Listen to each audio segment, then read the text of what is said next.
Hello, I'm Kay. Welcome to my channel. If you've not been here before, I review art books, and today I'm going to review a book called Watercolor for the Soul, Simple Painting Projects for Beginners to Calm, Soothe and Inspire. The book is written by a young lady called Sharone Stevens and is aimed specifically for complete beginners to watercolour. It's a paperback book printed on thick quality paper. Unfortunately, I've damaged the spine of my book in my efforts to get the book to lie flat. But this is quite a common issue with modern paperbacks, I'm afraid. So let's take a look inside at Sharone's book. The contents pages list an introduction, connecting with your practice, materials section, watercolour basics, section on mixing colours, technique section, and there are 22 projects in the book, followed by a little bit about Sharone, the author, an acknowledgements page and the index. In the introduction, Sharone tells us her book was born out of her desire to share her love of watercolour with you, and she hopes this book will be a valuable part of your watercolour journey, helping you to build a wonderful, relaxing hobby, and encourages you to make it a regular and meaningful part of your life.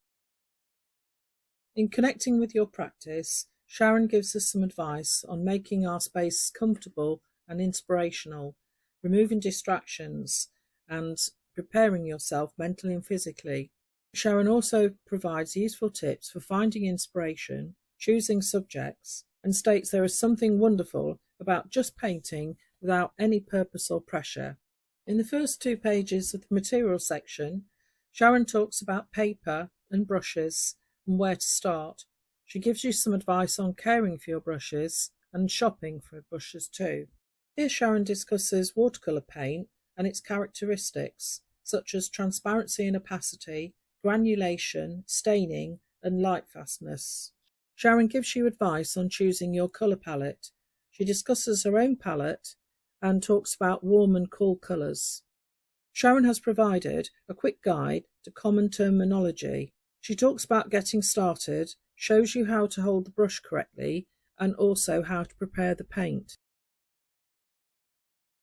Here Sharone discusses water control, how much to use, too little, too much and just right, and how to remove excess water and to be conscious of the various drying stages. This is illustrated by some simple practice exercises. It's one of the most fundamental things in watercolour, learning how to control the amount of water and the quantity of paint on your brush.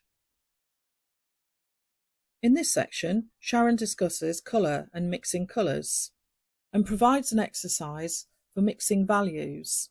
Value is how light or dark a colour is, and in watercolour, to lighten a colour, you add water. There is an exercise to help you understand the basics of colour theory. With just 3 primary colours, you can mix lots of other colours, such as purple, green and orange. Here Sharone explains how to create muted colours. These are colours that have less vibrancy. They're not as bright as pure colours, but they are more realistic. It's a really important skill to learn. Sharone expands on this by teaching you how to mix some lovely greys, both warm and cool, and also how to create your own colour palettes. We come to a comprehensive section on watercolour techniques, which Sharone has covered extremely well. The first exercise is brush strokes, and Sharone explains how to create thick and thin lines, wavy lines, and illustrates how to make different marks with your brush by applying different pressure and by flicking your brush. I need to pause a moment here to show you the difficulty I was having with trying to get this paperback to lie flat. Because I wasn't able to get the book to lie flat, there was about 1 centimetre of the page that was sort of folded under itself, and I'm afraid I was a little bit rough trying to force the pages open. So as a consequence, I've damaged the spine of my copy of this lovely book. Please don't let this detract you if you're thinking of buying this book, because for a beginner to watercolour, the content is excellent. It's nicely laid out, and Sharone has done a really good job of explaining the basics. Here are a couple of exercises. One is learning how to paint shapes, and the other is freehand shapes and edges. Sharone now illustrates the different methods of applying paint, such as wet on dry, dry brushing, wet on wet. These techniques will give you different results. We come to two exercises: how to apply flat wash and even colour all over a small and a larger area, and a graduated wash where one area starts off darker and then you gradually get paler and paler. Sharone demonstrates a variegated wash, which is using two or more colours and blending them all together, and on the right hand page some useful tips for creating highlights. Here Sharone explains how she uses a shaper tool to apply masking fluid, which is a really good idea, and also demonstrates how she uses an opaque white pen or paint to apply tiny marks. In paint splatters there are some exercises. One is tapping your brushes, another is using a toothbrush, and the third one using a speckling brush. That's really interesting. It's something that I've never come across before, and Sharone explains the speckling brush is perfect for a starry night sky.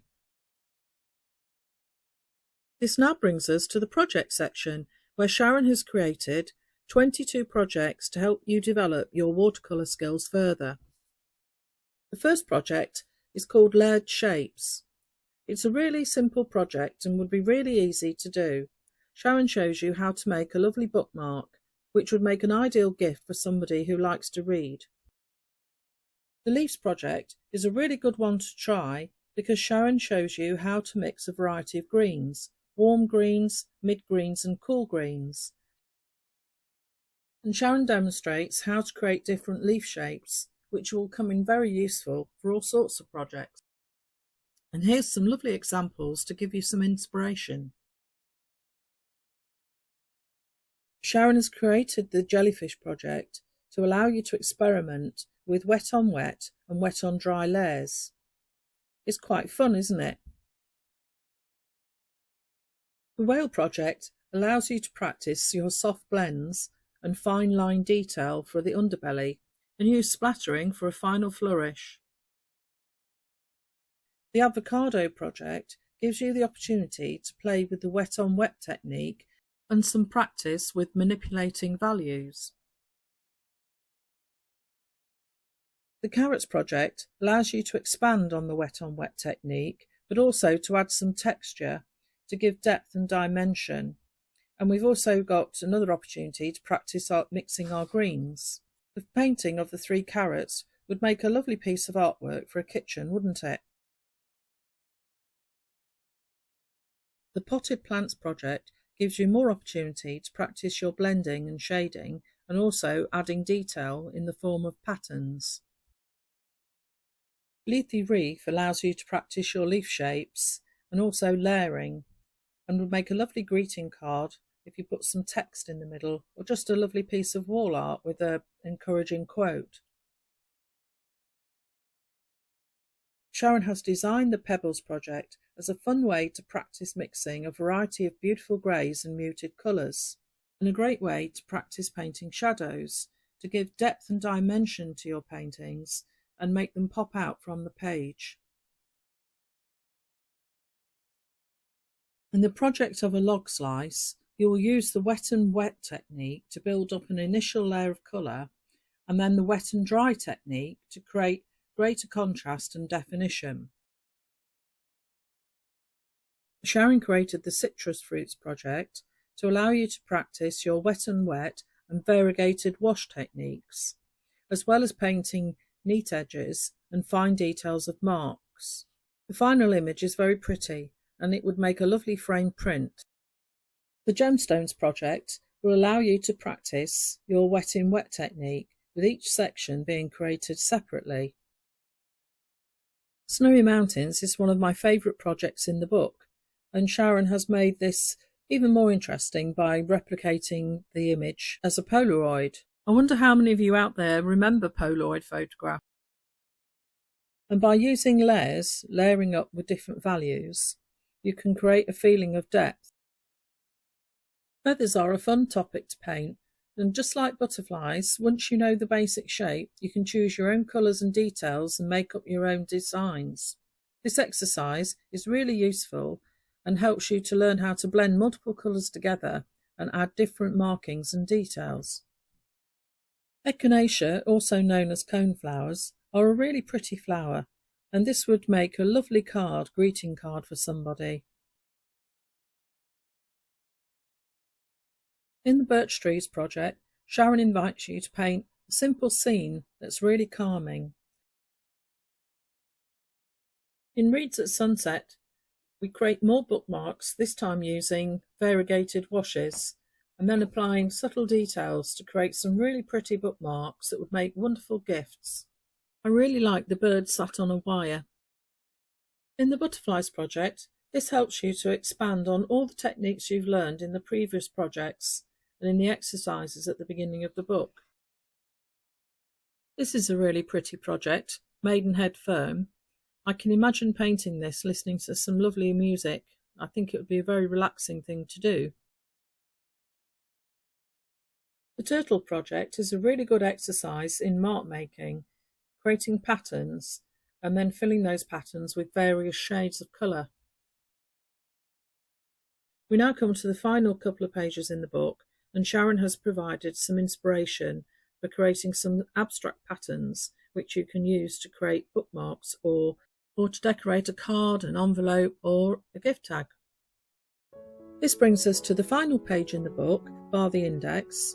We have a little bit about Sharone herself as the author, and tells us that she's primarily self-taught watercolourist who has built a successful online business teaching artists around the world how to paint. And Sharone would love to see the paintings you create using her book. Just use #Watercolor For The Soul. Sharone Stevens has written this book for absolute beginners to watercolour, but I'm sure if you have a bit of experience with watercolour, you would enjoy some of the projects, and it doesn't do any harm, does it, to revisit basic techniques. It's a very beautiful book to look at. The palette Sharone has chosen is very calming, and the projects throughout the book start off very easy and then build in complexity. For anyone just getting started with watercolour, I can highly recommend this book. Sharone Stevens has done an excellent job of covering basic colour theory and watercolour techniques, and included no less than 22 very achievable projects. In the description below, I've added links to where you can buy a copy of Sharone's lovely book. I've also added a link to Sharone's website, including her Facebook page and her Instagram account. And there's another link to Skillshare, where Sharone has 22 watercolour tutorials. I'm really looking forward to the one she has painting ice lollies. It looks really good fun. I hope you found my review helpful. If you did, please give this video a like. It helps YouTube promote my channel to other people who are interested in art books. I try and post a new art book review every single week, so if you'd like to see more reviews from me, please subscribe to my channel. I'd really appreciate it. And if you found this review helpful, please leave me a comment below. I do reply to all comments. And if there's an art book that you'd like to see, let me know and I will do my best to review it for you. So thank you for watching, and until next time, happy painting.